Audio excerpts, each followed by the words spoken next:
கர்த்தருடைய பரிசுத்த நாமத்துக்கு ஸ்தோத்திரம். நம்ம சபையில் அநேகம் பெண்கள் இருப்பதனால இந்த டாபிக் பிரயோஜனமாக இருக்கும் அப்படின்னு சொல்லி நம்புகிறேன். ஆனாலும் இது ஒரு பெண்ணை குறித்ததான காரியமாக இருந்தாலும் அவங்களுடைய வாழ்க்கை முறை இது அனைவருக்கும் அப்படின்னா ஆண்கள் பெண்கள் எல்லாருக்குமே இது ஒரு பிரயோஜனமுள்ள அநேக காரியங்களை நம்ம அவங்க வாழ்க்கையிலேருந்து கற்றுக்கொள்ள முடியும். யாரை குறிச்சி அப்படின்னு சொல்லி ஒரு கெஸ்ஸு, சரிங்களா? இவங்க ஒரு மாமியார் மருமகளாக இருக்கிற 2 பேரை சூஸ் பண்ணேன். ஆனால் இன்றைக்கி நம்ம மருமகளை குறித்து பார்க்க போகிறதில்ல, மாமியாரை குறித்து மட்டும் பார்க்க போகிறோம். யாருன்னு உங்களால் கெஸ் பண்ண முடியுதா? இந்த கேரக்டர் நம்ம நிறைய நாள் கேட்டிருக்கிறோம், அவங்கள குறித்து அநேக காரியங்கள் அறிந்தது தான். ஆனால் அவங்களுடைய லைஃப்பில் இன்றைக்கி நான் படிக்கும் பொழுது அவங்களுடைய லைஃப்பை குறித்து ஒரே ஒரு அதிகாரத்தில் இருக்குது டீட்டெயில்டாக. அந்த ஒரு அதிகாரத்திலேயே இப்படிப்பட்டதான ஒரு வாழ்க்கை வாழ்ந்திருக்காங்களே, இப்படிப்பட்ட ஒரு நபராக இருந்திருக்காங்களே அப்படின்னு சொல்லி நம்ம அறிந்து கொள்ள முடியும். சரி, இதை வச்சு கெஸ் பண்ண முடியுமா? ஒரு சாப்டரில் அவங்கள குறித்து போடப்படல, அது வேறு யாரும் இல்லை, ராகாப். சரியா? சரி, இப்போ கெஸ் பண்ண முடியுதா ராகாப் மாமியார்னா மருமகள் யாருன்னு? சரி, அது கடைசியில் பார்க்கலாம். ராகாப்பை குறித்து தான் இன்றைக்கி நம்ம பார்க்க போகிறோம். ஒரு ராகாப்பை குறித்து நம்ம எல்லாருமே அறிந்த ஒரு காரியம் என்னென்னா, அவங்க ஒரு வேசி அப்படின்னு சொல்லி போடப்பட்டிருக்கு. ஏன்னா வேதத்தில் பார்த்தீங்க அப்படின்னா கிட்டத்தட்ட நான் ஒரு 2-3 இடத்துல அவங்கள குறித்து போடப்பட்ட விஷயங்களில் பார்க்கும்பொழுது ராகாப் என்னும் வேசி, ராகாப் என்னும் வேசி அப்படின்னு தான் அவங்களுடைய டைட்டிலே அங்கே போடப்பட்டிருக்கு. ஆனால் இப்படிப்பட்டதான ஒரு பின்னணியில் இருந்த ஒரு மகளுக்கு அவங்களுடைய வாழ்க்கை மூலமாக அவங்க செய்ததான காரியங்கள் எப்படியான ஒரு மேன்மையான இடத்துக்கு கொண்டு போச்சு அப்படின்றதான் இன்றைக்கி நம்ம பார்க்க போகிறோம். அவங்களுடைய பின்னணி பார்த்திங்கன்னா, ராகாப் என்னுடைய பேரினுடைய அர்த்தம், எபிரேய பாஷையில் இருக்கிற அந்த பேருடைய அர்த்தம் பார்த்திங்க அப்படின்னா அதுவே நமக்கு ஏற்றுக்கொள்ளக்கூடிய ஒரு பேராக இல்லை. ப்ரைடுன்னு போட்டிருக்கு, அதாவது பெருமை. இன்னொரு பக்கம் அரகன்ஸ்னால் எப்படி சொல்லலாம், கொடூரமா அப்படின்னு சொல்லிட்டு. அப்புறம் பிளஸ்டர் அப்படின்னு சொல்லி ஒரு வேர்டு போடப்பட்டிருக்கு. அப்படின்னா அதிகமாக பேசுவாங்களாம், சத்தம் போட்டு பேசுவாங்களாம். இப்போ வேசிகள்லாம் மேபி அந்த காலத்தில் அந்த மாதிரிலாம் இருந்திருப்பாங்க போல இருக்குது. அப்போது அதே போல் ரொம்ப பிரச்சனையை உண்டாக்குகிறதான ஒரு அர்த்தம் கொண்ட பெயர் தான். ஸோ பேர்லேயே பார்த்தீங்கன்னா இப்படிப்பட்டதான ஒரு அர்த்தம் கொண்ட ஒரு ஸ்திரீயாக தான் அவங்க இருந்திருக்கிறாங்க. அதே நேரத்தில் அவங்களுடைய வாழ்க்கை பின்னணியும் பார்க்கும் பொழுது அவர்கள் ஒரு வேசித்தனம் பண்ணின ஒரு ஸ்திரீ அப்படின்னு சொல்லி நம்ம பார்க்குறோம். நான் ஆண்டவர் பாருங்க, இப்படிப்பட்ட ஒரு பின்னணி நிறைந்த ஒரு ஸ்திரீயை நோக்கி தான் ஆண்டவருடைய கண்கள் பட்டு அவங்களுடைய லைஃப் அவங்களுடைய வாழ்க்கை இன்னைக்கு அநேகருக்கு அதுலேருந்து அவங்களுடைய வாழ்க்கையிலேருந்து கற்றுக்கொள்ளக்கூடிய காரியங்கள் அநேகம் நிறைந்த ஒரு பெண்மணியாக வேதத்தில் அவங்கள பார்க்க முடியும். ஸோ அப்படியாக அவங்களுடைய பேச்சு குறித்து நம்ம பார்க்கலாம். இல்லை அவங்களுடைய பெயரின் அர்த்தத்தை கொண்டு பார்க்கும்பொழுது அதிகமான பேச்சு, ரொம்ப லவுட் மவுத் அப்படின்னு சொல்லி போடப்பட்டிருக்கு. ஸோ நிறைய நேரங்களில் பெண்களாக நம்ம பேச்சில் தான் அதிக நேரத்தில் என்ன பண்ணிடுறோம், நம்ம தவறி போகிறவர்களாக காணப்படுறோம். இன்றைக்கி அந்த வேசியாக இருந்த ராகாபினுடைய பேரின் அர்த்தம் அப்படியாக இருந்தாலும், ஆனால் அதுக்கப்புறமா அவங்களுடைய வாழ்க்கை முறை அப்படியாக இல்லை அப்படின்றத நம்ம புரிந்து கொள்ள முடியும். ஸோ நம்மளும் நம்மளுடைய பேச்சில் ரொம்ப கவனமுடையவர்களாக இருக்கணும் அப்படின்னு சொல்லி நம்ம இதுலேருந்து அறிந்து கொள்ள முடியும். ஏன்னா பெண்களாக நம்ம நிறைய நேரத்தில் நிறைய காரியங்கள் பேசுவதனால அதிக பிரச்சனைகள் உண்டாகுவதை நம்ம பார்க்க முடியும். அதனால் அதில் நம்ம ஜாக்கிரதையாக இருக்கணும். எப்படி அந்த ராகாப் அதுக்கப்புறம் அவங்க பேருக்கு ஏற்றபடி இல்லாமல் அவங்களுடைய லைஃப் மாறிச்சோ, அதே போல் நம்மளும் அந்த குணங்கள் நமக்கு முன்னாடி நம்ம நிறைய நேரத்தில் இப்படி இருந்திருக்கலாம். இப்போ கூட ஒரு சில காரியங்கள் நம்ம அப்படியாக பேசுகிறவர்களாக காணப்படலாம். ஆனால் அதுலேருந்து மாற வேண்டியது அவசியம் அப்படின்னு சொல்லி நம்ம பார்க்க முடியும். அதே நேரத்தில் இந்த ராகாப் உடைய வாழ்க்கையில் இப்படிப்பட்டதான ஒரு வேசித்தனம் பண்ணி கொண்டிருந்த அந்த ராகாப்புடைய வாழ்க்கையை ஆண்டவர் அவர் சந்தித்து, ஆண்டவருடைய திட்டம் அப்படின்றது எல்லாருடைய லைஃப்ல இருக்கு. அப்படிப்பட்ட ராகாப் ஆண்டவரை சந்தித்து எப்படி தன்னுடைய வாழ்க்கை மாற்றிக்கொண்டு எப்படி ஒரு ஆசீர்வாதமான ஒரு பெண்ணாக இருந்தாங்க அப்படின்னு சொல்லி தான் நம்ம பார்க்க போகிறோம். முதலாவதாக நம்ம எடுத்துக்கொள்ளலாம் அவங்களுடைய காரியத்தை குறித்து. யோசுவா 2வது அதிகாரம்,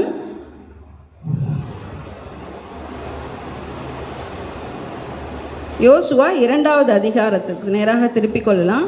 அதில் பார்த்தீங்கன்னா அந்த ஒரு அதிகாரத்தில் தான் அவங்களுடைய முழு விவரமும் போடப்பட்டிருக்கு. ஸோ இந்த பின்னணி உங்கள் எல்லாருக்குமே தெரியும். ஸோ நூனின் குமாரங்க யோசுவா அங்கே என்ன பண்ணுறாரு, 2 பேரை வேவு பார்க்கும்படியாக அந்த எரிகோவுக்கு அனுப்புகிறாரு. அப்போ அங்கே அந்த தேசத்தை வேவு பார்க்கும்படி அவங்க போய் என்ன பண்ணாங்க, ராகாப் என்னும் பெயர் கொண்ட வேசியின் வீட்டுக்குள் பிரவேசித்து அங்கே தங்கினாங்க அப்படின்னு சொல்லி நம்ம பார்க்குறோம். அதுக்கப்புறமா அந்த ஸ்திரீ என்ன பண்ணாங்க, 4வது வசனத்தில் பாருங்கள், அந்த ஸ்திரீ அவ்விரண்டு மனுஷரையும் அங்கே போய் அந்த ஸ்திரீ வீட்டில் அவங்க தங்கினதுக்கு அப்போ அந்த ராஜா என்ன பண்ணுறாருன்னா சந்தேகப்பட்டு இந்த மாதிரி இந்த வீட்டில் இவங்க போய் இருக்காங்க, வேவுக்காரர்கள் இருக்காங்கன்னு சொல்லி அவங்களுடைய வேலைக்காரர்கள் அனுப்பி நோட்டம் பார்க்க சொல்கிறாரு. அப்போ அவங்க போய் தேடுறாங்க, அந்த வீட்டில் இருக்காங்களா என்னன்னு சொல்லி விசாரிக்கிறாங்க. அந்த இடத்துல தான் அப்போ அந்த ஸ்திரீ அவ்விரண்டு மனுஷரையும் கொண்டு போய் அவர்களை ஒளித்து வைத்து அப்படின்னு சொல்லி பார்க்குறோம். இங்கே அந்த ராகாப் என்ன பண்ணாங்களாம், அந்த 2 மனுஷரை கொண்டு போய் ஒளிச்சு வச்சாங்க அப்படின்னு பார்க்குறோம். ஸோ இங்கே நம்மளுடைய வாழ்க்கையில் ஒளித்து வைக்க வேண்டியதான பெண்களாக முக்கியமாக நம்ம ஒளித்து வைக்க வேண்டியதான ஒரு சில காரியங்கள் நம்ம வாழ்க்கையில் உண்டு. எல்லாரையும் எல்லாத்துக்கிட்டையும் நம்ம சொல்லுகிறதான காரியம் நம்ம வாழ்க்கையில் காணப்படக்கூடாது. இது ஏற்கனவே பெண்களுடைய ஐக்கியத்தில் நான் இன்னொருத்தருடைய லைஃப்பை வச்சு சொன்னேன். ஆனால் இன்றைக்கி இவங்களுடைய காரியத்தில் கற்றுக்கொள்ளும் பொழுது நம்ம அந்த முக்கியமாக பேச்சு அப்படின்னு எடுத்துக்கிட்டோன்னா, நம்ம பெண்களாக இருக்கிறவங்க எதில் நம்ம விஷயங்களை மறைச்சி வைக்க மாட்டோம். இப்போ ஒரு பொருள் இருந்ததுன்னா அதை கொண்டு போய் வீட்டில் எங்கன்னா ஒளிச்சு வைக்கணும் அப்படின்னா அப்படி ஒளிச்சு வைப்போம். ஆனால் எதை நம்ம முக்கியமாக மறைத்து வைக்காமல் நடந்து கொள்வோம். அதிகமான நேரத்தில் பார்த்தீங்கன்னா எதை நம்மளால் மறைச்சி வைக்க முடியாது, நம்மளுடைய நாவின் மூலமாக உண்டாகிறதான வார்த்தைகளையும் ஒரு விஷயத்தையும் நீ தயவுசெய்து இதை பற்றி யாருக்கிட்டையும் சொல்லாத அப்படின்னு சொன்னால் அதை தான் என்ன பண்ணுவோம், முதல்ல போய் யாருக்கிட்டையாவது சொல்லுவோம். ஏன்னா அந்த நாவை பெண்களாக அடக்கி வைக்கிறது இல்லை ஒரு சில விஷயங்களை ஒளித்து வைப்பது என்பது மிகவும் கடினமாக நம்மளிடத்தில் இருக்கக்கூடிய ஒரு குணாதிசயமாக காணப்படுது. ஆனால் இங்கே அந்த ராகா பார்த்தீங்கன்னா ஒளிச்சு வைக்கிறாங்க அப்படின்னு போடப்பட்டிருக்கு. ஸோ ஒளித்து வைப்பது என்பது நம்முடைய வாழ்க்கையில் முக்கியமாக நம்ம குடும்ப நபர்களுடைய காரியங்கள், உங்கள் ஃபேமிலியில் என்ன வேணால் நடக்கலாம், அதை கொண்டு போய் மற்றவர்கள்ட்ட சொல்கிறது, வேலை ஸ்தலத்தில் இருக்கவங்கள்ட்ட சொல்கிறது, இல்லை வேலை ஸ்தலத்தில் இருக்கிற காரியங்களை குறித்து வீட்டில் நம்ம தப்பாவது பேசுவது. ஸோ இந்த மாதிரியான தேவையில்லாத பேச்சுகளுக்கு நாம் இடம் கொடாமல் இருக்க வேண்டும் என்பது இந்த காரியத்திலேருந்து நம்ம கற்றுக்கொள்ள முடியும். எதை ஒளிச்சு வைக்கணுமோ, எதை மறைத்து வைக்கணுமோ, அதை நம்மளுடைய குடும்பமாக இருக்கட்டும், நம்மளுடைய வேலை காரியமாக இருக்கட்டும், எதுவாக இருந்தாலும் மறைத்து வைக்க வேண்டிய விஷயங்களை நாம் மறைத்து வைப்பது மிகவும் அவசியம். பின்னாடி பார்த்தீங்கன்னா 6வது அதிகாரத்தில் போடப்பட்டிருக்கு, அவர் அந்த மாதிரி மறைத்து வைத்ததுனால தன்னுடைய குடும்பத்தாரை காப்பாற்றினாள் அப்படின்னு சொல்லி 6வது அதிகாரத்தில் யோசுவா அங்கே சொல்லுகிறதான காரியத்தை நம்ம பார்க்க முடியும். அதனால் இந்த ஒரு விஷயத்துலேருந்து நாம் பெண்களாக இருக்கிற நாம் எந்த காரியத்தை மறைத்து வைக்கணுமோ அதை மறைத்து வைக்கணும். நம்ம குடும்பத்தினுடைய மானத்தை இல்லது நம்ம குடும்பத்தினுடைய காரியத்தை நாமளே மற்றவர்களுக்கு தூற்றி நம்முடைய என்ன சொல்கிறது, நம்ம தராதரத்தை குறைத்து கொள்ளக்கூடாது, இல்லைன்னா அதை இழந்து போகக்கூடாது, நம்ம காப்பாற்றணும். இப்போ ஒரு மாமியார் மருமகளாக இருக்கட்டும், மாமியாரை பற்றி நம்ம மற்றவங்களிடத்துல சொல்லும்போது, இல்லை மருமகளை குறித்து நம்ம மற்றவங்கள்ட்ட சொல்லும் பொழுது நாமே நம்மளை என்ன பண்ணுறோம், நம்ம குடும்பத்தை குறைவாக எடை போடுகிறதாக காணப்படுகிறது. ஸோ அப்படியாக இல்லாதபடிக்கு நாம் செயல்படுவோம். அடுத்தது பார்த்தீங்க அப்படின்னா, இங்கே ராகாப்புடைய வாழ்க்கையில் எவ்வளவாய் ஞானமுள்ள ஒரு ஸ்திரீயாக நடந்து கொண்டாங்க அப்படின்னு சொல்லி நம்ம பார்க்க முடியும். யோசுவா 6வது அதிகாரம் 25வது வசனம் பாருங்க. 6வது அதிகாரம் 25வது வசனம். எரிகோவை வேவு பார்க்க யோசுவா அனுப்பின ஆட்களை ராகாப் என்னும் வேசி மறைத்து வைத்தபடினால் அவளையும் அவள் தகப்பன் வீட்டாரையும் அவளுக்குள்ள யாவையும் யோசுவா உயிரோடே வைத்தான். அவள் இந்நாள் வரைக்கும் இஸ்ரவேலின் நடுவிலே குடியிருக்கிறாள் அப்படின்னு சொல்லி இங்கே போடப்பட்டிருக்கு. நிறைய காரியங்களில் இங்கே 2வது அதிகாரத்திலையும் பார்த்தீங்க அப்படின்னா ஒவ்வொரு இன்சிடெண்ட் ஒரு வசனமாகவே நம்ம பார்க்கலாம். அங்கே அந்த ஸ்திரீ இரண்டு மனுஷர்களை ஒளிச்சு வச்சுட்டு, மெய்தான் என்னிடத்தில் மனுஷர் வந்திருந்தார்கள், ஆனாலும் அவர்கள் எவ்விடத்தாரோ என்று எனக்கு தெரியாது. வாசலை அடைக்கும் நேரத்தில் இருட்டு வேளையில் அந்த மனுஷர்கள் புறப்பட்டு போய்விட்டார்கள். அவங்க எங்கே போனாங்கன்னு தெரியல, நீங்கள் போய் சீக்கிரமாக அவங்கள போய் தேடுங்க அப்படின்னு சொல்லிட்டு அங்கே அந்த 5வது வசனத்துலேயும் 4வது வசனத்துலேயும் சொல்லுகிறத நம்ம பார்க்க முடியும். இப்போது ஒருத்தவங்க அந்த வேவுக்காரர்கள் அந்த உதவிக்காரர்கள் அந்த ராஜாவோட ஆட்கள் உன் வீட்டில் இந்த மாதிரி இருக்காங்களாமே, என்ன பண்ண அப்படின்னு கேட்டால் நம்மளாக இருந்தால் என்ன சொல்லுவோம்? சொல்லக்கூடாது வெளியே. அப்போ நம்ம என்ன சொல்லுவோம்? என்ன சொல்லுவோம்? இல்லை, அவங்க இங்கே வரவே இல்லை அப்படின்னு கூட நம்ம சொல்லுவோம். ஆனால் இங்கே பார்த்தீங்கன்னா ராகாப் ஞானமாக அவங்கள டைவர்ட் பண்ணுறதை நம்ம பார்க்க முடியும். ஏன்னா இல்லைன்னு சொன்னால் இங்கே தான் வந்ததாக நியூஸ் வந்திருக்கு. அப்போ அவங்க என்ன பண்ணுவாங்க? நம்பாமல் கண்டிப்பாக வீட்டுக்குள்ளே எங்கே இருக்காங்கன்னு சொல்லி தேடி பார்ப்பாங்க. ஆனால் அவங்க என்ன பண்ணாங்க? ஆண்டவருடைய திட்டம் நிறைவேறும்படியாக அவங்க அந்த இடத்துலேருந்து கடந்து போகணும்னு சொல்லிட்டு அவங்க வந்தாங்க. அப்படின்னா அவங்களுக்கு இன்னும் ஒரு ஸ்ட்ராங் ஒரு நம்பிக்கை வரும். வந்தாங்க, ஆனாலும் அவங்க இல்லை, அவங்க வேறு இடத்துக்கு போயிட்டாங்க, நீங்கள் போய் சீக்கிரமாக தேடி பாருங்க அப்படின்னு சொல்லி அங்கே ஞானமுள்ள ஒரு பெண்ணாக செயல்படுகிறத நம்ம பார்க்க முடியும். அப்படியாக ஞானம் என்பது நம்ம பெண்களாக இருக்கிற நமக்கு ரொம்ப அவசியம். எந்த இடத்துல எப்படி பேசணும், எப்படி குடும்பத்துக்குள்ளே நடக்கிற பிரச்சனைகளை நம்ம அதை டேக்கிள் பண்ணணும், இல்லை அதை சமாளிக்கணும் அப்படின்னு சொல்லி நமக்கு தெரிய வேண்டியது மிகவும் அவசியம். அவங்க அங்கே எப்படியா அவங்க அதை டாக்டிஸாக அவங்க யோசித்து அந்த வேலைக்காரர்களை அவங்க வேறு வழிக்கு அனுப்பி விட்டாங்க அப்படின்னு சொல்லி நம்ம பார்க்க முடியும். அதே போல் அடுத்தது பார்த்தீங்க அப்படின்னா விசுவாசம். இவங்களுடைய வாழ்க்கையிலேருந்து நம்ம கற்றுக்கொள்ளக்கூடிய காரியம் அடுத்ததாக பயங்கரமாக எல்லா இடங்கள்லையும் நீங்கள் ஒரு வீடியோ இல்லை ஒரு நியூஸ்ன்னு எடுத்துக்கிட்டாலே ராகாப்பினுடைய விசுவாசத்தை தான் பயங்கரமாக அவங்க என்ன பண்ணியிருக்காங்க? ஹைலைட் பண்ணி காமிச்சிருக்காங்க. ஏன்னா எப்படிப்பட்ட பின்னணியிலேருந்து வந்திருந்த இந்த பெண் எவ்வளவாய் தன்னுடைய விசுவாசத்தை காண்பித்தாங்க, விசுவாசத்தில் செயல்பட்டாங்க அப்படின்னு சொல்லி தான் நம்ம இன்னைக்கு அதிகமாக பார்க்க போகிறோம். ஒன்று பார்த்தீங்க அப்படின்னா அந்த 2வது அதிகாரம் 10வது வசனமும் 11வது வசனமும் யாராவது வாசிங்க.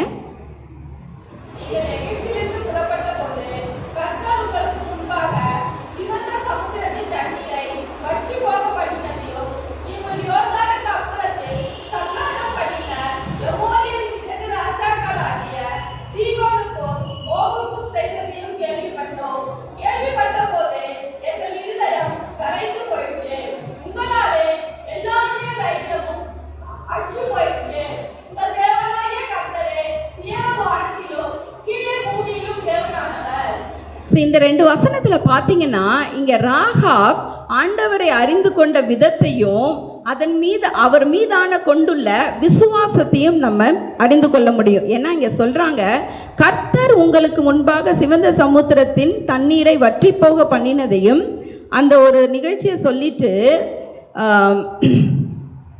உங்களுக்கு இந்த தேசத்தை ஒப்பு கொடுப்பார் அப்படின்னு சொல்லியிருப்பாங்க. நீங்கள் ஒரு நிமிஷம் 9வது வசனம் மன்னிக்கவும். கர்த்தர் கர்த்தர் உங்களுக்கு தேசத்தை ஒப்பு கொடுத்தார் என்றும் உங்களை பற்றி எங்களுக்கு திகில் பிடித்திருக்கிறது என்றும் உங்களை குறித்து தேசத்து குடிகள் எல்லாரும் சோர்ந்து போனார்கள் என்றும் அறிவேன் அப்படின்னு சொல்லி இந்த வாக்கியத்தை ராகாப் சொல்வதற்கு அங்க அந்த தேசத்து ஜனங்கள், இஸ்ரவேல் தேசத்து ஜனங்கள் யோர்தானை கூட அவங்க கடந்து வரல. அவங்க அதுக்கு யோர்தானுக்கு அந்த புறத்தில் அந்த பக்கத்தில் தான் இருக்காங்க. ஆனாலும் பார்த்தீங்கன்னா அவங்க அறிக்கையிடுறாங்க, ஆண்டவர் இந்த தேசத்தை அவங்களுக்கு ஒப்பு கொடுத்துட்டாரு அப்படின்னு சொல்லிட்டு. ஏன் அப்படிப்பட்ட விசுவாசம் ராகாப்புக்குள்ள வந்துச்சு அப்படின்னு பார்த்தீங்கன்னா, ஆண்டவர் செய்ததான அந்த மகத்துவமான காரியங்களை இப்படி அப்படி எப்படியோ பேச்சுவாக்கில் அவர்கள் கேள்விப்பட்டு உலகத்தில் அந்த எரிகோ கோட்டையில் இருந்த அத்தனை பேரில் யாரும் நம்பலை. மேபி மற்றவர்களும் கேள்விப்பட்டிருப்பாங்க, ஆனால் அவங்க காக்கப்பட்டதாகவோ அவங்க இந்த மாதிரி செயல்களை செய்ததாகவோ அங்கே குறிப்பிடப்பட்டல. மொத்த பட்டணத்திலையும் இந்த ராகாப்பும் அவர்களுடைய குடும்பம் மாத்திரம் காக்கப்பட்டதாக தான் இங்கே நம்ம பார்க்குறோம். அப்படியாக அந்த சொல்லப்படுது, யாத்ராகமத்தில் போடப்பட்டிருக்கிறதான அந்த சிவந்த சமுத்திரத்தை பிளந்ததான ஆண்டவர் செய்த அந்த பலத்த கிரியைகள், அந்த நிகழ்வுக்கும் இந்த ராகாப் இப்போ சொல்லுகிறதான இந்த காரியத்துக்கும் கிட்டத்தட்ட 40 வருஷம் இடைவெளியாம். அப்போ 40 வருஷமா அந்த செய்திகள், ஆண்டவர் செய்ததான காரியங்கள் மாறி மாறி பேசப்பட்டிருக்கு. அப்போ அந்த மாதிரி பேசின காரியத்தை அறிந்த இந்த ராகாப் தன்னுடைய விசுவாசத்தை எந்த அளவுக்கு அந்த தேவன் மேல வைத்ததுனால இவ்வளோ மகத்துவமான காரியங்களை ஆண்டவர் உங்க தேவன் செஞ்சிருக்கிறாரே, அவர் கண்டிப்பா என்ன பண்ணுவாரு, இந்த தேசத்தை உங்களுக்கு ஒப்பு கொடுப்பாரு அப்படின்னு சொல்லி ஒரு பயங்கரமான விசுவாசத்தை இங்க காண்பிக்கிறத நம்ம பார்க்க முடியும். ஒன்று, சிவந்த சமுத்திரத்தை பிளந்த அந்த பயங்கரமான அற்புதம். இன்ன வரைக்கும் நான் போய் பீச்சுக்கு நின்னா அந்த நினப்பு வராத ஆட்கள் யாராவது இருப்பீங்களா? பீச்சில் போய் நின்னாலே கண்டிப்பாக அந்த தாட், அந்த எண்ணம் கண்டிப்பாக வரும். இந்த தண்ணீர், இந்த மாதிரி ஒரு கடலை தானே ஆண்டவர் வெட்டாந்தரையான் மக்கள் நடந்து போகும்படியாக பிளந்தார். எவ்வளோ தண்ணி இருக்குது, அது எப்படி இருந்திருக்குன்னு நான் ஒவ்வொரு தரையும் நினச்சி பார்ப்பேன். அதே போல் அவங்களும் அந்த மகத்துவத்தை அறிந்து அந்த தேவன் கண்டிப்பாக இதை செய்வார்னு நினச்சாங்க. அதே போல் பார்த்தீங்கன்னா அந்த 2 ராஜாக்களை முறியடித்ததான ஒரு சம்பவத்தையும் அவங்க சொல்கிறாங்க. அந்த 2 ராஜாக்கள் என்ன பண்ணுவாங்கன்னா, இஸ்ரவேல் ஜனங்கள் வழி நடத்தி கொண்டு வரப்போகும் பொழுது அவங்க வழியில் அவங்களுடைய தேசம் இருக்கும். ஸோ அது வழியாக நாங்கள் போகணும்னு சொல்லி இஸ்ரவேல் ஜனங்கள் அங்கே பர்மிஷன் கேட்பாங்க. அப்போ இந்த ராஜா என்ன பண்ண மாட்டார், விட மாட்டாங்க. அதனால் அப்புறம் ஆண்டவர் இஸ்ரவேல் ஜனங்களோட கூட இருந்து அந்த 2 ராஜாக்களையும் முறியடிக்கும்படியாக அங்கே ஒரு சம்பவம் நடக்கும். அதை வச்சு அப்போ இவங்க நினைக்கிறாங்க, இந்த கோட்டை எவ்வளோ பெரிய கோட்டையா, எவ்வளோ பெரிய மதிலாக இருந்தாலும் இதை காட்டிலும் உங்கள் ராஜா, உங்கள் தேவன் அவர் பெரியவர், இவை எல்லாவற்றையும் முறியடிப்பதற்கு அவர் வல்லமை உள்ளவராக இருக்கிறாருன்னு சொல்லி தான் அங்கே அதை அறிக்கை செய்து ஆண்டவர் இந்த தேசத்தை, இந்த நாட்டையும் உங்களுக்கு ஒப்பு கொடுப்பாரு அப்படின்னு சொல்லி அங்கே சொல்லுகிறத நம்ம பார்க்க முடியும். அப்படியாக ஆண்டவர் நம்மளுடைய வாழ்க்கையிலும் எப்படி அந்த ராகாப், இத்தனைக்கும் ஆண்டவரோட பிள்ளை இல்லை, ஆண்டவர் யூத குலத்தை சார்ந்தவங்களோ இஸ்ரவேல் ஜனங்களோ கிடையாது, கேள்விப்பட்ட கொஞ்ச காரியத்தை வச்சு ஆண்டவர் மேலே அவ்வளோ நம்பிக்கை வச்சுருக்காங்கன்னா, நம்ம இன்னைக்கு எவ்வளோ காரியங்களை ஆண்டவரை பற்றி கேள்விப்படுறோம், ஆண்டவரை பற்றி அறிந்திருக்கிறோம், நம்ம படிக்கிறோம், கேட்குறோம். வேத புத்தகத்தில் எவ்வளோ காரியங்கள் ஆண்டவர் எப்படிப்பட்டவராக இருக்கிறாருன்னு சொல்லி போடப்பட்டிருக்கு. ஆனாலும் இந்த ராகாபை போன்றதான ஒரு விசுவாசம் நம்ம வாழ்க்கையில் இன்னைக்கு எல்லா காரியத்திலையும் இருக்கான்னு சொல்லி நம்ம யோசிச்சு பார்க்கணும். அப்படிப்பட்ட விசுவாசம் உடையவர்களாய் எப்படி 40 வருஷமா அவங்க நினைவு கூர்ந்து அந்த காரியத்தை அவங்க நினச்சி பார்த்து அறிக்கை செய்தாங்களோ, அதே போல் ஆண்டவர் நம்ம வாழ்க்கையில் எவ்வளவோ அற்புதமான வாக்குத்தத்தங்களை கொடுத்திருக்கிறார். அந்த வாக்குத்தத்தங்களை மறவாதவர்களாக நாம் அதை பிடித்து கொண்டு நம்ம விசுவாசத்தில் வளருவர்களாக நம்ம காணப்படணும் அப்படின்னு சொல்லிட்டு ராகாப்புடைய இந்த வாழ்க்கையிலேருந்து நம்ம அறிந்து கொள்ள முடியும். அடுத்தது பார்த்தீங்கன்னா அதே வசனங்களில் வாசித்த அந்த 10-11வது வசனங்களில் தேவனை பற்றி ராகாபுக்கு இருந்த அறிவை குறித்து நாம் அறிந்து கொள்ள முடியும். எப்படி பாருங்க, ராகாப் சொல்றாங்க,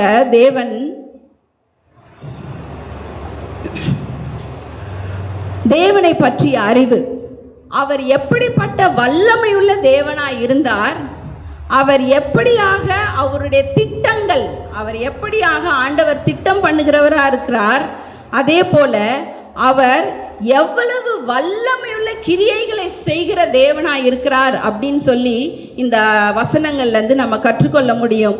சிவந்த சமுத்திரத்தை வற்றி போக பண்ணினார், வெற்றி கொடுத்தார் அப்படின்னு பார்க்கும்பொழுது ஆண்டவருடைய கிரியைகள் எவ்வளவு வல்லமையான கிரியைகள் உடைய தேவன் உங்கள் தேவன் சொல்லி அவங்க நினச்சிருந்தாங்க. அதே போல் அவங்க சொல்கிறாங்க, இந்த உலகத்தில் உங்கள் தேவனாகிய கர்த்தரே உயர வானத்திலும் கீழே பூமியிலும் தேவனானவர் அப்படின்னு சொல்லிட்டு. அந்த காலத்தில் பார்த்தீங்கன்னா அந்த எரிகோ ஜனங்கள் வழிபட்டு கொண்டிருந்த தெய்வம் பாகால் தெய்வம். ஸோ பாகாலுடைய காரியங்கள் நம்ம ஏற்கனவே நிறைய கேள்விப்பட்டிருக்கிறோம்.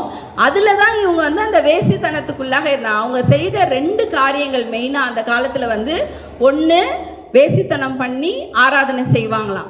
அதுக்கப்புறம் அந்த விளைச்சல்களின் தேவன்னு சொல்லிட்டு அதை சிறு பிள்ளைகளை பலியாக கொடுத்து அந்த கடவுளுக்கு ஆராதனை செய்வாங்களாம். ஸோ இதை அவங்க ஒரு ஆராதனை முறைமையாக வைத்திருந்தாங்க அப்படின்னு பார்க்குறோம்.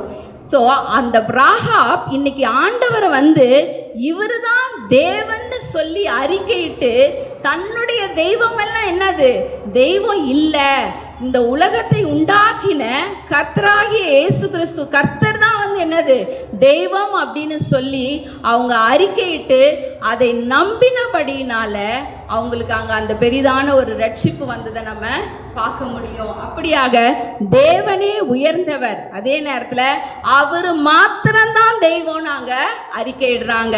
அப்போ எவ்வளவோ கடவுள்கள் இருந்துதான், அது எல்லாமே என்ன பண்ணலை, இந்த ஜனங்களை காப்பாற்ற போகிறது கிடையாது. நீ இந்த ஒரே ஒரு தேவன்னு சொல்கிற, உயர வானத்திலும் கீழே பூமியிலும் அவர் ஒருவரே தேவன்னு சொல்லி அந்த ஒரே கர்த்தர் தான் என்ன பண்ண போகிறாரு, காப்பாற்ற போகிறாரு அப்படின்னு சொல்லி. அதே போல் எல்லாரை காற்றிலும் தேவன் எல்லாவற்றிற்கும் மேலான தேவனாக இருக்கிறார். எல்லாருக்கும் அவர் தான் தேவன் அங்கே அவங்க அறிக்கையிட்டதை நம்ம பார்க்க முடியும். அப்படியாக நம்முடைய தேவனை குறித்து அவங்க அறிந்து வைத்திருக்கிறதான காரியம் தேவன் மீது உள்ள விசுவாசத்தை வலுப்படுத்துவதற்கு, அதன் மூலமாக அவங்க செயல்படுவதற்கு அது ஒரு தருணமாக அமைந்தது. அடுத்ததாக பார்த்தீங்கன்னா அவங்களுடைய தாழ்மை. இங்கே வேதத்தில் போடப்பட்டிருக்க அந்த 11வது வசனத்தில் இந்த தேவன் இப்படிப்பட்ட தேவன்னு கேள்விப்பட்ட உடனேயே எங்கள் இருதயெல்லாம் கரைஞ்சு போச்சு, உங்களோட எல்லாருடைய தைரியம், எங்கள் எல்லாருடைய தைரியமும் அற்று போயிற்று.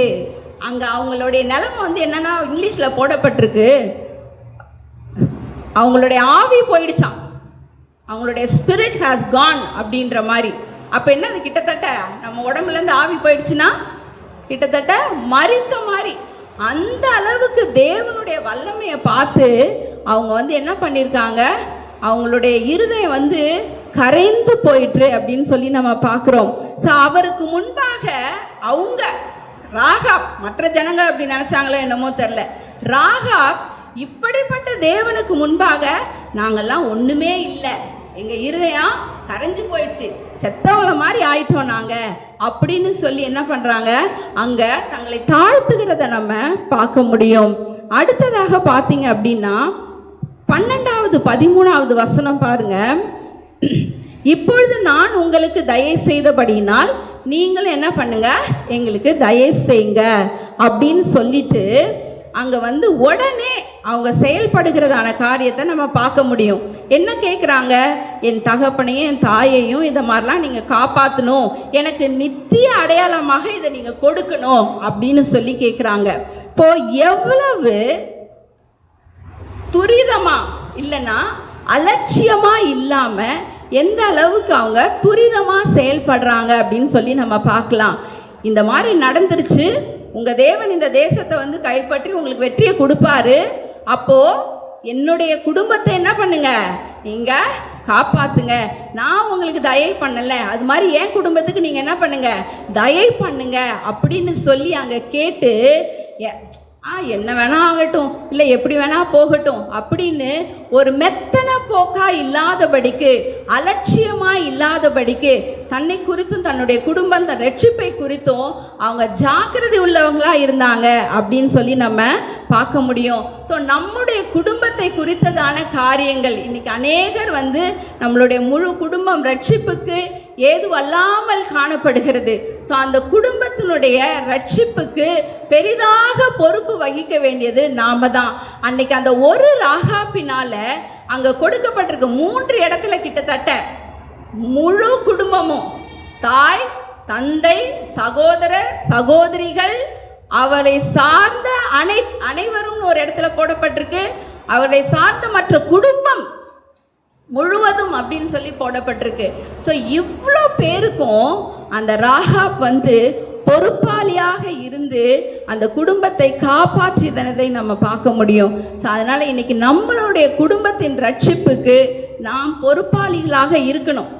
என்ன செய்தோ நம்மளுடைய குடும்பத்தார் ரட்சிப்புக்கு, அது ஜபமாக இருக்கட்டும், இல்லை நம்மளுடைய நடக்கை மாறுதலாக இருக்கட்டும், என்ன ஆண்டவர் நம்மக்கிட்ட எதிர்பார்க்குறாரோ அந்த மாற்றத்தை நாம் காண்பித்து நாம் அவர்களை ரட்சிப்புக்குள்ளாக கொண்டு வருகிற பொறுப்பாளிகளாக இன்னைக்கு நம்ம இருக்கிறோம். அதை கண்டிப்பாக நம்ம செய்வதற்கு நாம் முயற்சி எடுக்கணும். சரிங்களா?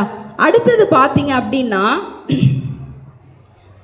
இந்த நிகழ்வோடைய பார்க்கும் பொழுது எப்படிப்பட்டதான ஒரு பொறுப்பு நிறைந்தவர்களாக இருந்தாங்க. சுயநலம் அவங்கள்ட்ட காணப்படலை. எல்லார குறித்ததான ஒரு கரிசனை நிறைந்த ஒரு பெண்ணாக இருந்தாங்க அப்படின்னு சொல்லி நம்ம பார்க்க முடியும். அடுத்தது பார்த்தீங்கன்னா, இந்த வசனத்திலேயே நான் உங்களுக்கு தயவு செஞ்சேன், அதனால் நீங்கள் எனக்கு தயவு செய்யுங்க அப்படின்னு சொல்லி கேட்குறாங்க. இப்போ இதில் பார்த்தீங்கன்னா, நம்ம என்ன விதைக்கிறோமோ அதை தான் நம்ம அறுப்போம். ஏற்கனவே கேள்விப்பட்டிருக்கோம், நீங்கள் எதை விதைக்கிறீர்களோ அதையே அறுப்பீர்கள்னு சொல்லிட்டு. ஸோ நம்மளுடைய வாழ்க்கையில் நம்ம தயவு காமிச்சோன்னா நமக்கு தயவு கிடைக்கும், நம்ம அன்பு காமிச்சோன்னா நமக்கு அன்பு கிடைக்கும், நாம் மன்னிப்பை காமிச்சோன்னா நமக்கு மன்னிப்பு கிடைக்கும், நாம் உதவி செஞ்சோன்னா நமக்கு உதவி கிடைக்கும். அதே போல தான் நம்ம மாறுதலாக தீமையான காரியங்கள் செய்தாலும் நாம் தீமையாக என்ன செய்கிறோமோ அதை தான் நம்ம அறுப்பவர்களாக இருப்போம். இன்றைக்கி ராகாப் எப்படி மற்றவர்களுக்கு தயவு காண்பித்து கர்த்தருடைய கண்களில் மனுஷர்கள் மூலமாக தயவை பெற்றுக்கொண்டாலோ அதே போல் நாமும் தயவை மற்றவர்கள் காண்பிக்கிறவர்களாக, நல்லவைகளை மற்றவர்களுக்கு செய்கிறவர்களாக நம்மளை ஒப்பு கொடுக்க வேண்டும். அப்படியாக இருக்கும் பொழுது எப்படி ராகாப் தன்னுடைய குடும்பத்தாரை மீட்டு கொண்டாலோ, அவள் தன்னுடைய வாழ்க்கையை காப்பாற்றி கொண்டாலோ, அதே போல் நம்மளும் நம்மளுடைய குடும்பத்தாரை காப்பாற்றுவதற்கு அது ஒரு வழிவகுக்கும். அடுத்தது பார்த்தீங்க அப்படின்னா, ஆலோசனை கொடுக்கிற ஒரு பெண். 2வது அதிகாரம் 16வது வசனத்தில் பார்த்தீங்கன்னா, அங்கே அந்த வேவுக்காரர்களுக்கு இப்படியாக ஒரு ஆலோசனை என்ன? அவள் அவர்களை நோக்கி, தேடுகிறவர்கள் உங்களை காணாதபடிக்கு நீங்கள் மலையிலே போய் அவர்கள் திரும்பி வரும் மட்டும் அங்கே 3 நாள் ஒளித்திருந்து பின்பு உங்கள் வழியே நீங்கள் போங்கள் அப்படின்னு சொல்லி அந்த வேவுக்காரர்கள் எப்படி நடந்து கொள்ள வேண்டும் என்கிற அருமையான ஒரு ஆலோசனையை கொடுக்குறாங்க. ஏன்னா நீங்கள் போய் இப்போ நீங்கள் பாட்டுக்கு போனீங்கன்னா மேபி அவங்க தேடிக்கிட்டு இருக்கிறவங்க கண்ணில் நீங்கள் மாட்டிடுவீங்க. அதனால் என்ன பண்ணுங்க, ஒரு மலைக்கு போய் அங்கே போய் நீங்கள் 3 நாள் தங்குங்க. இவங்க எல்லாம் எப்படியும் தேடிட்டு திருப்பி ஊருக்கு வந்துடுவாங்க. அப்புறமா நீங்கள் ஒரு இடத்துக்கு உங்கள் வழிக்கு போங்க அப்படின்னு சொல்லிட்டு. ஸோ அப்படியாக பெண்களாகிய நாமும் நம்ம குடும்பத்தில் எடுக்க வேண்டிய டெசிஷன்ஸில் ஞானமான ஆலோசனை வழங்குகிற ஒரு பெண்களாக நம்ம இருக்கணும். ஏன்னா குடும்பத்தில் பார்த்தீங்க அப்படின்னா இன்றைக்கி நீங்கள் முக்கால்வாசி தேவனை அறிந்தவர்கள் நீங்களாக இருக்கிறபடினால, இல்லை நாம இருக்கிறபடினால அப்படிப்பட்ட ஆலோசனைகள் குடும்பத்தில் செய்யும் பொழுது அதை ஆண்டவர் ஆசீர்வதிப்பார். ஆண்டவருக்குள்ளாக இருந்து நீங்கள் நல்ல டெசிஷன் எடுக்கிற ஒரு பெண்களாக இருக்கணும். ஏன்னா கணவன்மார்கள் ஆண்டவரை அறிந்து கொள்ளலை. ஸோ அவங்க மூலமாக உண்டாகிறதான காரியங்கள் தவறி போவதற்கு வாய்ப்பு இருக்குது. இல்லையா, அவங்க சொல்லுகிற ஆலோசனை சரியாக வருமா என்பதையாவது நம்ம என்ன பண்ணணும், யோசித்து ஆண்டவருக்குள்ளாக இதன்படியாக செய்யலாமா செய்ய வேணாமா, இல்லை இப்படி பண்ணலாம், இல்லை இது வேண்டாம், இல்லை நீங்கள் சொல்கிறது கரெக்டு தான் அப்படின்னு நிதானித்து சரியான விதத்தில் குடும்பத்தை நடத்துவதற்குரிய பெண்களாக நம்ம இருக்க வேண்டியது ரொம்ப அவசியம். ஸோ எப்படி ஆலோசனை கொடுப்பது அப்படின்றத நம்ம ஆண்டவரோட சமூகத்தில் காத்திருந்து ஒவ்வொரு விஷயத்துலேயும் நம்ம அதை பெற்றுக்கொண்டு செயல்படும் பொழுது கண்டிப்பாக ஆண்டவர் அதற்கு பதில் தருவார். அடுத்தது பார்த்தீங்க அப்படின்னா கீழ்ப்படிதல். அங்கே அந்த வேவுக்காரர்கள் என்ன பண்ணுவாங்கன்னா ஒரு காரியம் சொல்லுவாங்க. என்ன சொல்லுவாங்க? நீங்கள் இந்த மாதிரி இந்த சிகப்பு நூல் கயிறை கட்டி வைக்கணும், அப்போ உன்னுடைய குடும்பத்தினார் காப்பாற்றப்படுவாங்க, நீயும் காப்பாற்றப்படுவ. இன்னொன்று, உன்னுடைய குடும்பத்தில் இருக்கிறவங்க யாரும் என்ன பண்ணக்கூடாது, உன்னுடைய வீட்டை விட்டு வெளியே எங்கேயுமே போகக்கூடாது. அப்போ உன்னுடைய இந்த ஆணைக்கு கீழ்ப்பட்டிருப்போம். இன்னொன்று, நம்ம செய்து கொண்டோம்ல இந்த ஒப்பந்தம், இல்லை இந்த காரியங்கள் வந்துட்டு போனது, இதை நீ என்ன பண்ணக்கூடாது, வெளியே யாருக்கும் சொல்லக்கூடாது. இந்த 3 காரியங்களை நீ செய்தால் நீ கேட்டபடி உன்னுடைய குடும்பம் காப்பாற்றப்படும் அப்படின்னு சொல்லி அங்கே சொல்லுவாங்க. ஸோ என்ன காரியங்கள் அவளுக்கு ஒப்புவிக்கப்பட்டதோ அதை அப்படியே அவங்க கீழ்ப்படிவாங்க. ஸோ அது ஒன்று. அதனால தான் அங்கே அவங்களுடைய குடும்பம் காக்கப்பட்டதை நம்ம பார்க்க முடியும். அதோடு மாத்திரமா தான் கீழ்ப்படிந்தது மாத்திரம் இல்லாமல் தன்னுடைய குடும்பத்தாரையும் அந்த கீழ்ப்படிதலுக்குள்ளாக அடக்கி வைத்திருந்ததை நம்ம பார்க்க முடியும்.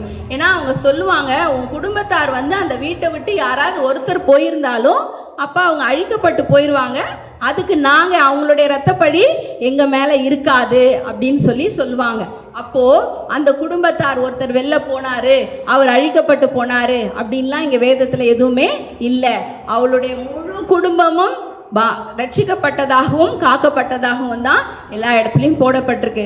அப்போது தன்னுடைய குடும்பத்தாரை என்ன பண்ணாங்க, அதுக்குள்ளே வைத்திருந்ததை நம்ம பார்க்க முடியும். அப்படியாக நாம் பிள்ளைகளை, முக்கியமாக நம்ம குடும்பத்தார்னா கணவனார அந்த அளவுக்கு நம்ம இப்போ இந்த நேரத்தில் செய்ய முடியுமா என்னன்னு தெரியல. ஆனால் நம்மளுடைய அட்லீஸ்ட் நம்மளுடைய கண்ட்ரோலில் இருக்கிற, நமக்கு கீழ்பட்டு இருக்கிற நம்முடைய பிள்ளைகளையாவது நாம் அந்த வட்டத்துக்குள்ளாக, அந்த குடும்பத்துக்குள்ளாக, இல்லை ஆண்டவர் வைத்திருக்கிறதான அந்த எல்லைக்குள்ளாக நம்ம அவங்கள இருக்க வைக்க வேண்டியது நம்மளுடைய அவசியமாக, நம்மளுடைய கடமையாக இருக்குது. நம்மளுடைய பிள்ளைகளையாவது என்ன பண்ணணும், கீழ்ப்படிய பண்ணணும். ஆண்டவர் உரிய காரியங்களை சொல்லி, நீ இதுக்குள்ளே தான் இருக்கணும், இதை விட்டுட்டு, இந்த எல்லையை விட்டுட்டு, இந்த வீட்டை விட்டுட்டு நீ வெளியே போன, ஆண்டவருடைய இதை விட்டு வெளில போனேன்னா அழிவு தான் வரும். ஏன்னா அதுதான் அங்கே நியமனம் அவங்க வச்சுருந்தது. இந்த வீட்டுக்குள்ளே இருந்தால் உன்னோட குடும்பத்தினார் காப்பாற்றப்படுவாங்க, அதை விட்டு வெளியே போனால் நாங்கள் கேரண்டி இல்லைன்னு சொல்லிட்டு அவங்க போயிட்டாங்க. ஸோ அதே போல தான் நாமும் நம்மளுடைய பிள்ளைகளுக்கு அதை சொல்லி, ஆண்டவருக்குள்ளாக இருக்கும் பொழுது பாதுகாப்பு, ஆண்டவருக்குள்ளாக இருக்கும் பொழுது உன்னுடைய தேவைகள், உனக்குரிய காரியங்கள், உன்னுடைய ஆசீர்வாதம், உன்னுடைய சித்தம் எல்லாம் நடக்கும். என்றைக்கு ஆண்டவரை விட்டு நம்ம வழி விலகி போகிறோமோ அன்னைக்கு நமக்கு அழிவுகள் வேறு விதத்தில் வரும் அப்படின்னு சொல்லி நம்ம குடும்பத்தில் இருக்கிற பிள்ளைகளை ஆண்டவருடைய காரியத்துக்குள்ளாக நிற்க வைப்பதை இந்த சம்பவத்தின் மூலமாக நம்ம கற்றுக்கொள்ள முடியும். அடுத்ததாக பார்த்தீங்க அப்படின்னா, எப்படியாக உண்மை உள்ளவங்களாக இருந்தாங்க அப்படின்னு சொல்லி நம்ம பார்க்க முடியும்.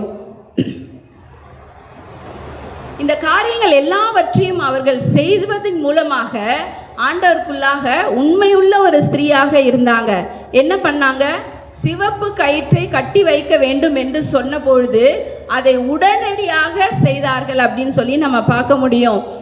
2வது அதிகாரம் 21வது வசனத்தில், அவர்கள் போன பின்பு அவள் அந்த சிவப்பு கயிற்றை ஜன்னலிலே கட்டி வைத்தாள் அப்படின்னு சொல்லிட்டு.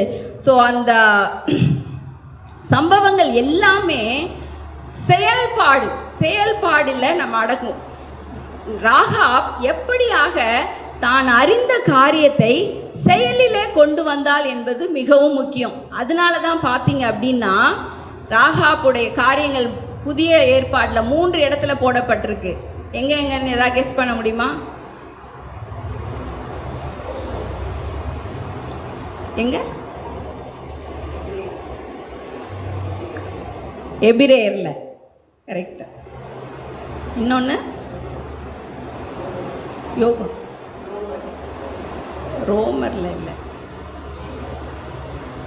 ஒன்று நான் அதை கடைசியாக சொல்லலான்னு இருந்தேன். ஒன்று மத்தேயுல ஏசப்பாவோட அந்த வம்ச வரலாறுல ராகாபுடைய பேர் இருக்கும். அடுத்தது பார்த்தீங்க அப்படின்னா எபிரேயரில் சொன்னது மாதிரி விசுவாச பட்டியலில் அவங்களுடைய பேர் இருக்கும். அடுத்தது பார்த்தீங்கன்னா யாக்கோபில் சொல்லியிருப்பார், ராகாப் வந்து இந்த மாதிரி செய்ததுனால தன்னுடைய விசுவாசத்தை கிரியையினால் காண்பிச்சதுனால நீதிமானாக்கப்பட்டாள் அப்படின்னு சொல்லிட்டு, ஏதோ விசுவாசிச்சுக்கிட்டு நம்ம நிறைய நேரத்தில் அப்படி தான் உட்காந்துடுறோம். ஆண்டவர் எல்லாத்தையும் அவங்க விசுவாசிட்டாங்க. ஆனால் அவங்களுக்கு சொன்ன ஒரே ஒரு சின்ன கட்டளை என்ன, நீ அந்த சிகப்பு நூலை ஜன்னலில் கட்டி வைக்கணும், உன் குடும்பத்தாரை அதுக்குள்ளே வச்சுக்கணும். இதுதான் மெயினாக அவங்க செய்ய வேண்டிய காரியம். இப்போ அதே மாதிரி ஒரு சின்ன கயிறு தான் விசுவாசத்தோடு கட்டி வச்சாங்க. ஆனால் நம்மளாக இருந்தோம்னா என்ன பண்ணியிருப்போம், இந்த கயிறை கட்டி வச்சா அவங்க கண்ணுக்கு எப்படி தெரியும், எங்கேயோ மேலே இருக்குது, இவ்வளோ கூட்டமாக வருவாங்க, 2 பேருக்கு தானே இந்த நிகழ்ச்சி நம்மளை பற்றி தெரியும், அவ்வளோ பேர் வந்து நம்மளை அழிச்சிட்டா என்ன பண்ணுறது, இப்படிலாம் நம்ம மாற்றி மாற்றி யோசிச்சுட்டு இருந்திருப்போம். ஆனால் ராகாப் சொன்ன அந்த காரியத்தை விசுவாசத்தோடு செயல்பட்டதை நம்ம பார்க்க முடியும். அது அவங்களுடைய வாழ்க்கையில் நீதியாக எண்ணப்பட்டு அவங்களும் அவங்க குடும்பமும் காப்பாற்றப்படுவதற்கு ஒரு தருணமாக இருந்தது. ஒரு சின்ன கயிறு தானே, அதை கட்டி வைக்கலாம் அப்படின்னு சொல்லி அவங்க கட்டி வைத்தாங்க. நான் யோசித்து பார்த்தேன், ஆண்டவர் எப்படி உண்மையாகவே அந்த இஸ்ரவேல் ஜனங்கள் ஃபுல்லும் வந்து மேற்கொள்வதற்கு ஒரு குரூப்பாக வந்திருப்பாங்க, ஒரு கூட்டமாக இருந்திருப்பாங்க. அப்போது இந்த 2 வேவுக்காரர்களும் போய் யோசுவாவுக்கு அறிக்கையிடுறாங்க, இந்த மாதிரி நடந்தது அப்படின்னு சொல்லி. அந்த அதிகாரமே அதில் தான் முடியுது. இப்போ அந்த யோசுவா எப்படி ஜனங்களுக்கு சொல்லி வச்சுருந்துருப்பார், ஒரு சிகப்பு நூல் கயிறு இருக்கும், அப்போ அந்த வீட்டில் இருக்கிறவங்கள என்ன பண்ணாதீங்க, போய் நீங்கள் எதுவும் பண்ணக்கூடாது அப்படின்னு சொல்லிட்டு. இப்போ அந்த மாதிரி இந்த காரியங்களை குறித்து யோசித்து பார்க்கும் பொழுது, வேசியாக இருந்த ஒரு ராகாபினுடைய வாழ்க்கையில் ஆண்டவருடைய திட்டமும் அவருடைய இரக்கமும் இப்படிப்பட்ட ஒரு வாழ்க்கை வாழ்ந்து தன்னை வெளிப்படுத்தி அந்த ராகாபின் மீது எப்படி இருந்தது அப்படின்றத நம்மளால் பார்த்து கொள்ள முடியும். இது எனக்கும் ஆக்சுவலாக ரொம்ப சேலஞ்சிங்காக இருந்தது. என்னென்னா, ஆண்டவரே, நிறைய நேரத்தில் நாங்களும் இந்த ராகாப்பை போல் அநேக பாவமான காரியங்கள் செய்கிறோம், இல்லை தவறுகிறோம், விழுந்து போகிறோம். ஆனாலும் ஆண்டவரை நோக்கி பார்க்கும் பொழுது, ஆண்டவர் மீது இப்படிப்பட்ட காரியத்தை காண்பிக்கும் பொழுது, இல்லை அதற்கான முயற்சி எடுக்கும் பொழுது, கண்டிப்பாக ஆண்டவர் நம்மையும் இப்படியாக விடுவிப்பதற்கு அவர் வல்லமை உள்ள தேவனாக இருக்கிறார். இந்த 6வது அதிகாரம்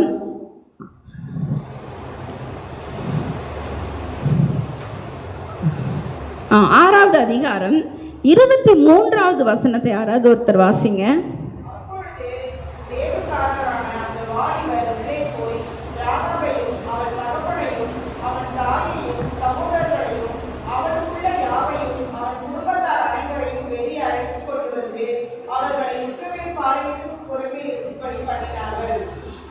இங்கே பார்த்தீங்கன்னா அந்த வேவுக்காரர்கள் இப்படி போய் பண்ணாங்கன்னு இங்கே போடப்பட்டிருக்கு.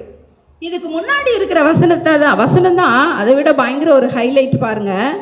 யோசுவா தேசத்தை வேவு பார்த்த 2 புருஷரை நோக்கி, நீங்கள் அந்த வேசியின் வீட்டிலே போய் நீங்கள் அவளுக்கு ஆணையிட்டபடி அந்த ஸ்திரீயையும் அவளுக்கு உண்டான யாவையும் அங்கே இருந்து வெளியே கொண்டு வாருங்கள் என்றான் அப்படின்னு சொல்லி. இப்போ யோசுவாவுக்கு இந்த நினைப்பையும் இந்த காரியத்தையும் செய்யணும்னு சொல்லி அவ்வளோ எக்ஸாக்டாக ஞாபகப்படுத்தி அந்த வேவுக்காரர் போய் அந்த பிள்ளை, அந்த வேசியின் குடும்பத்தை காப்பாற்றும்படியாக செய்தது வேற யாருமே இல்லை, கர்த்தராகிய ஆண்டவர். அப்படியாக நம்மளை நினைவு கூறுகிற தேவன்.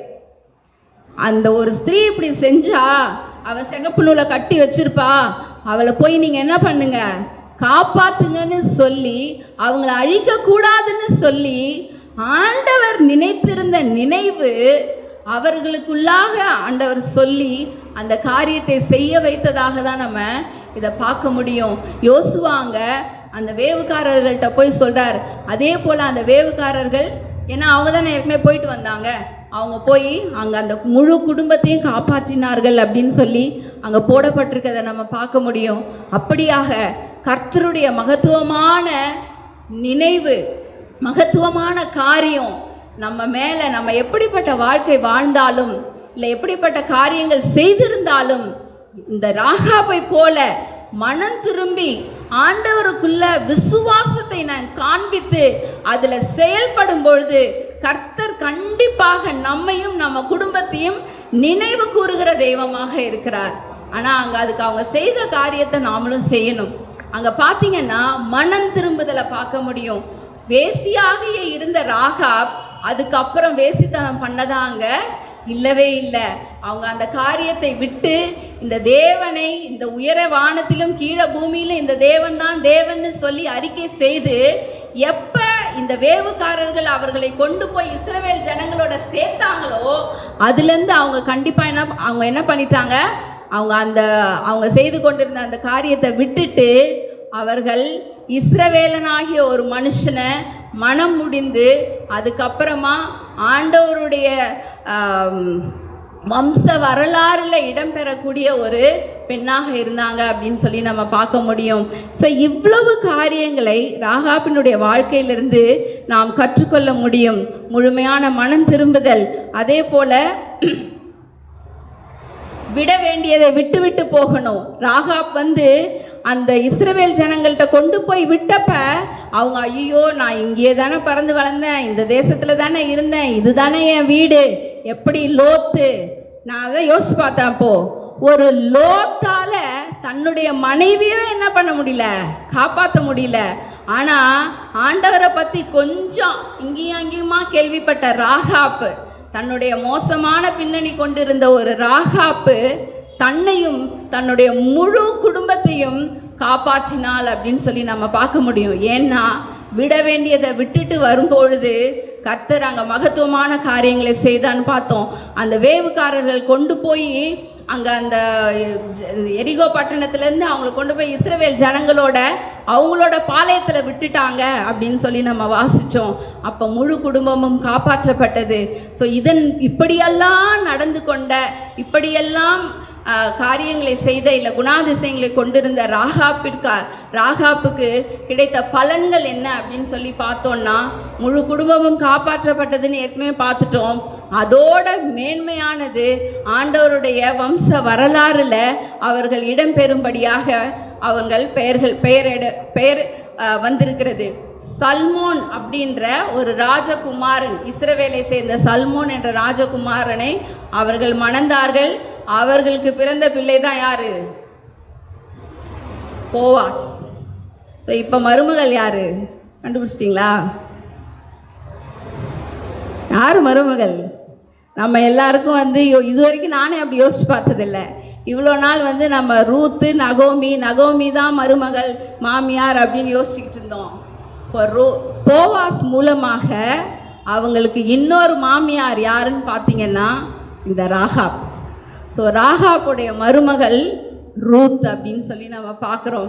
ஸோ அப்படியாக இவங்க ரெண்டு பேருமே பார்த்தீங்கன்னா அவங்களுக்குள்ள ஒரு ஒற்றுமை. ஆறுன்னு இவங்க 2 பேரை பற்றி தான் எடுக்கணும்னு நினச்சேன் நான், ராகாப் ரூத்துன்னு சொல்லி. ஆக்சுவலாக நான் சும்மா யோசிச்சு வச்சுருந்தேன். அப்புறம் தான் இதை குறித்து தியானித்து பார்க்கும் பொழுது ராகாப்புடைய மருமகள் தான் ரூத் அப்படின்னு சொல்லி தெரிய வந்தது. 2 பேருமே அவங்களுக்குள்ள ஒரு பெரிய ஒற்றுமை என்னன்னா, புறஜாதி பிள்ளைகளாக, புறஜாதி ஸ்திரீகளாக இருந்த அவர்கள் ஆண்டவருடைய வம்ச வரலாறுல இடம்பெறும்படியான ஒரு மகத்துவமான இடத்தை பெற்றார்கள் என்பது மிகவும் பாராட்டத்தக்கது. அப்படியாக அந்த ராகாப் ஆசீர்வாதத்தை பெற்றுக்கொண்டார்கள் அப்படின்னு சொல்லி நம்ம பார்க்க முடியும். அதோட கூட எபிரேயர் 11வது அதிகாரம் 31வது வசனத்தில் பார்த்தீங்க அப்படின்னா, எப்படி அந்த விசுவாசத்தினால அவர்கள் அந்த விசுவாச பட்டியலில் இடம்பெறும்படியாக புதிய ஏற்பாட்டில் போடப்பட்டிருக்கிறதையும் நம்ம பார்க்க முடியும். அதே போல் யாக்கோபு 2:25-26 தான் விசுவாசத்தை கிரியையினால காண்பித்ததுனால அவங்க நீதிமானாக்கப்பட்டாங்க அப்படின்னு சொல்லி யாக்கோபில் போடப்பட்டிருக்கிறத நம்ம பார்க்க முடியும். ஸோ மத்தேயு 1வது அதிகாரம் 5வது வசனத்தில் தான் அந்த வரலாறு பட்டியலில் இடம்பெற்றிருக்கிறத நம்ம பார்க்க முடியும். ஸோ இப்படியாக அந்த வசனத்தை மட்டும் பாருங்க. சல்மோன் போவாஸை ராகாபினிடத்தில் பெற்றான், போவாஸ் ஓபேத்தை ரூத்தினிடத்தில் பெற்றான், ஓபேத் ஈசாயை பெற்றான், ஈசாய் தாவீது ராஜாவை பெற்றான். தாவீதுடைய வம்ச வரலாறுல தான் இயேசு கிறிஸ்து வந்தார் அப்படின்னு சொல்லி நம்ம பார்க்குறோம். ஸோ இப்படிப்பட்டதான குணாதிசயங்களை உடையவர்களாக இந்த ராகாபினுடைய வாழ்க்கையிலிருந்து நம்ம இந்த காரியங்கள் எல்லாவற்றையும் கற்றுக்கொள்ள முடியும். ஒரே அதிகாரம் 2வது அதிகாரத்தில் மாத்திரம் அவங்க செய்திருக்கிறதான நீங்கள் வீட்டில் போய் வாசிச்சு பாருங்க. ஒவ்வொரு காரியத்தையும் வாசிக்கும் போது இந்த சொல்லப்பட்டதான காரியங்களை நீங்கள் அறிந்து கொள்ள முடியும். எப்படி அவங்க ஞானமுள்ளவங்களாக இருந்தாங்க, எப்படி காரியங்களை மறைத்து வைத்தாங்க. 26வது வசனத்தில் நான் வாசிச்சேன்ல, 6:26 யோசுவா அவர்களை நோக்கி, கடைசியாக அதை மட்டும் வாசித்து முடிக்கலாம். யோசுவா 6:25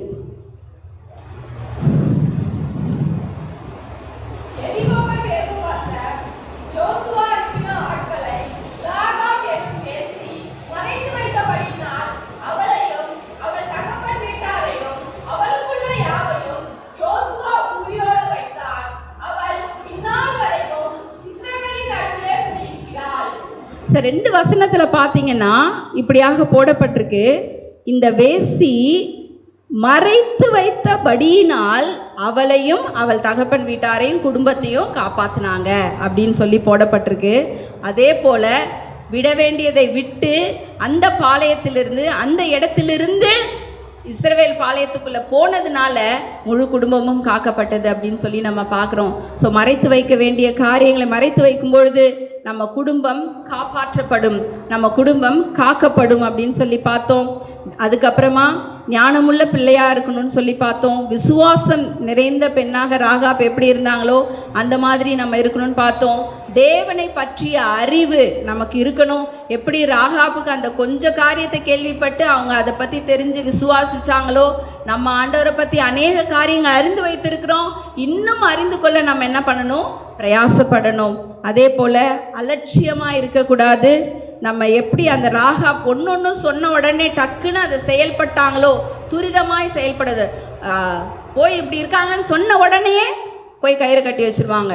இப்படி சொன்ன உடனே என்னையும் என் குடும்பத்தையும் காப்பாற்றுங்க, நான் உங்களுக்கு தயவு பண்ணல, எனக்கு தயவு பண்ணுங்க அப்படின்னு அந்த மெத்தனை போக்கா இல்லாதபடிக்கு துரிதமாய் செயல்பட்டதை நம்ம பார்க்க முடியும்.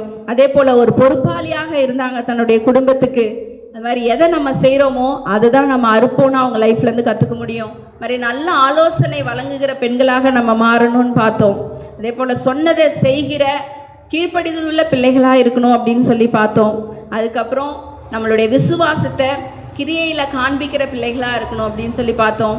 கடைசியாக முழுமையான மனம் திரும்புதலும், அதே போல் எந்த காரியத்தை விடணுமோ அந்த காரியத்தை விட்டு வருகிற பெண்களாக நம்ம இருக்கணும், இல்லை விட்டுவிட வேண்டும் அப்படின்னு சொல்லி நம்ம பார்த்தோம்.